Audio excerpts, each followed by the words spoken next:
Hi guys, দেখতে পাচ্ছেন আমাদের বাড়ির সামনে বাসন্তী পূজা অথবা অষ্টমী স্থানের মেলা। দেখতে পাচ্ছেন কি লোক হয়েছে।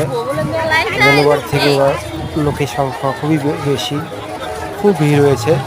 দেখতে পাচ্ছেন দোকানপাট বসেছে, লোকের গমগমানিতে মেলাটা খুব জমে উঠেছে। এটা মন্দিরটা দেখছেন, মন্দিরের পাশে কত লোক, সবাই মার আশীর্বাদ নিচ্ছে।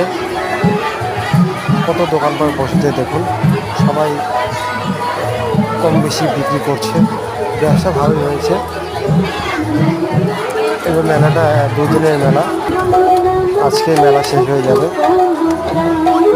দেখুন নদীর পাশে কত লোকের স্নান করছে, লোকে কত মায়ের আশীর্বাদ নিচ্ছে। আপনারা আসুন, আসলে আপনাদেরও ভালো লাগবে বাসন্তী